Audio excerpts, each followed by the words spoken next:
Aujourd'hui, je vous présente le résumé de la série La force du cœur, épisode 6. Maison de la plage. Juan Marco se rend compte que la femme qui le suivait depuis son arrivée n'est pas Fernanda, mais est plutôt une agente de la police qui a été envoyée là pour le protéger. Je ne trouve pas que ce soit une bonne idée qu'on vous ait envoyé.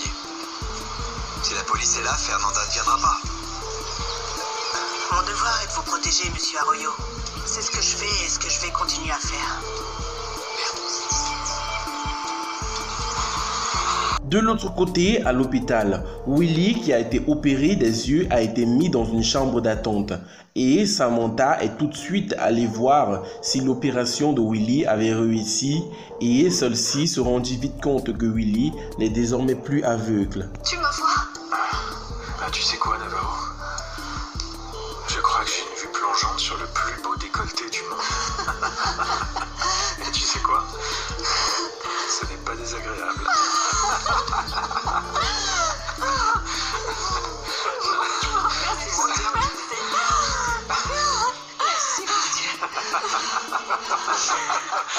Maintenant que De La Vega a appris qu'une autre femme portait l'enfant de Samantha et de Willy dans son ventre, et que cette femme travaille également pour Bernardo del Castillo, il s'en va tout de suite pour voir Bernardo del Castillo et dire à celui-ci qu'il est au courant de toute la situation, chose qui inquiète vraiment Bernardo.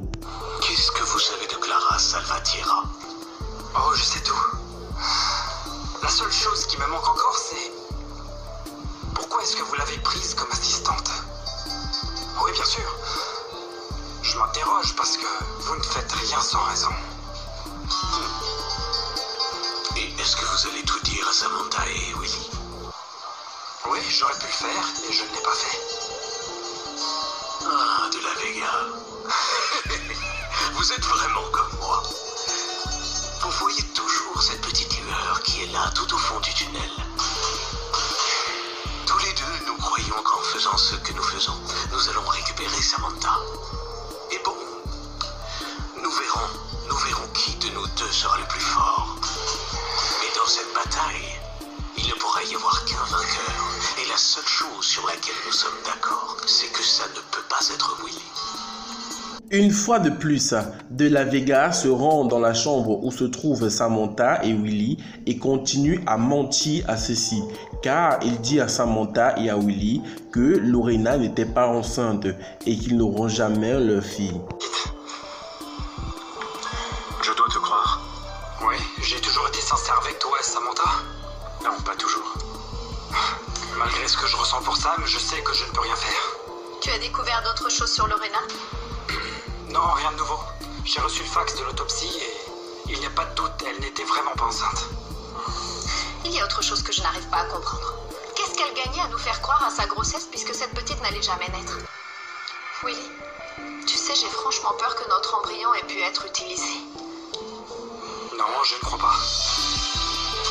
Pourquoi pas? Non, je ne crois pas que dans cette clinique, il puisse te passer une chose pareille. Dans cette clinique, ils ont fait une échographie d'un bébé qui n'a jamais existé, Esteban. Alors tout est possible. Willy a parfaitement raison. Je ne vais sûrement pas rester les bras croisés. Je vais enquêter au fond des choses. Et si jamais ce bébé existe, je vais le découvrir. Fabiola Ferrara demande à Miguel Valdés de l'accompagner au centre commercial pour qu'elle puisse faire du shopping. Une fois là-bas, celle-ci se met à choisir des tenues, mais elle semble ne pas être très douée pour faire le shopping. Oui, je trouve ça très mignon. Miguel, ce truc, c'est horrible.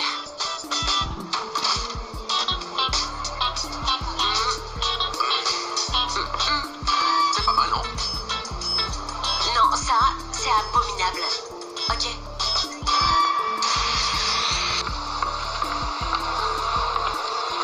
Miguel! Est-ce que tu dormais? Regarde ce que tu me fais faire et en plus tu dors, je te hais, tu sais? Pardon, c'est vraiment ravissant ce nombril. T-shirt, je veux dire, pardon, il te va très bien ce t-shirt, je te jure. C'est ravissant. L'inspecteur accompagne Angela jusqu'à sa maison. Une fois là-bas, lorsque les enfants voient dans l'inspecteur, ceux-ci ne sont pas très fiers. Et Genesis ne manque pas à rappeler à l'inspecteur que le mari de Angela n'est personne d'autre que Juan Marcos Arroyo, son père. Merci de m'avoir ramené.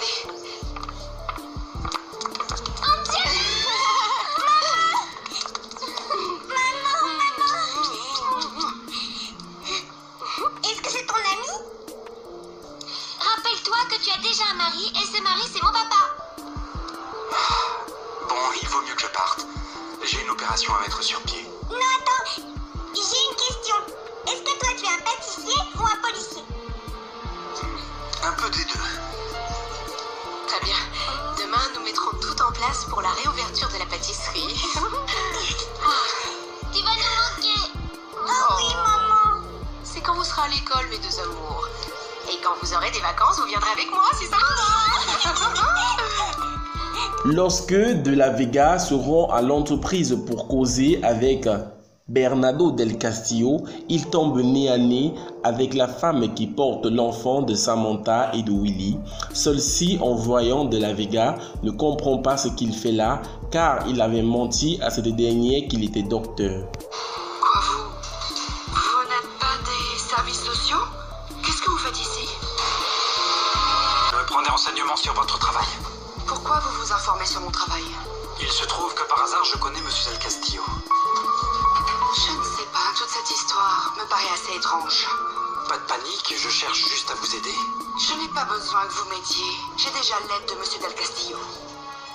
Oui, bien sûr, je n'en ai pas le moindre doute. Dites à Monsieur Del Castillo que je reviendrai à un autre moment. De l'autre côté, à l'hôpital, Samantha vient dans la chambre de Willy pour l'informer qu'une amie qui travaillait avec Lorena à l'hôpital a quelque chose de très important à leur dire. Recevoir un appel d'une amie de Lorena qui travaillait avec elle à la clinique. Mais qu'est-ce qu'elle veut? Elle dit qu'elle a quelque chose d'important à nous dire. Et qu'elle vient ici. Et quelques minutes plus tard, la femme qui connaît donc tout le secret de Lorena vient donc à l'hôpital pour le raconter à Samantha et à Willy. Nous avons été très intrigués par votre appel. J'étais très amie avec Lorena. J'étais au courant de tout son plan. Maintenant, je viens tout vous raconter. Et de l'autre côté, au bureau de Bernardo del Castillo, la femme qui porte le bébé de Samantha et de Willy ne comprend plus pourquoi Bernardo del Castillo veut autant l'aider et pourquoi De La Vega la court après. Oui, nous pouvons y aller. Oui. Mais avant, je voulais vous dire que tout à l'heure, un homme est venu ici que j'avais déjà vu à l'hôpital où se trouve mon père. Et il m'a dit qu'il faisait partie des services sociaux. Ah bien, et ce n'est pas le cas ou... Non. Il s'appelle Esteban De La Vega. Il serait garde du corps. Monsieur Del Castillo, qu'est-ce qu'il y a? Fabiola Ferrara et Luis Martinez sont toujours dans la boutique de shopping en train de choisir des vêtements. Lorsque Fabiola sort donc de la boutique, elle part et Miguel Valdez ne la retrouve pas. Chose qui l'inquiète vraiment car des hommes sont à la poursuite de Fabiola Ferrara pour la tuer. J'espère que tu es heureux parce que tout ce paquet-là, c'est ce que je vais porter. Ok, ça me paraît très bien. Tu payes toi ou je paye moi? Parce que j'ai pas un centime. Alors je paye, non?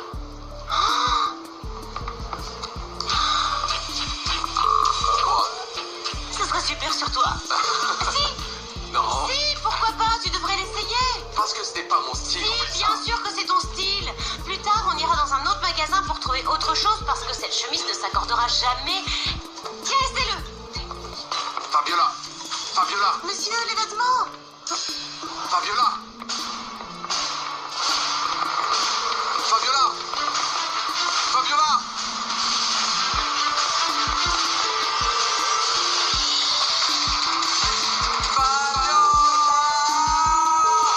Voilà les amis, c'était donc tout pour cet épisode de La Force du Cœur. N'hésitez surtout pas à vous abonner et à activer la cloche de notification pour ne rater aucune de nos prochaines publications.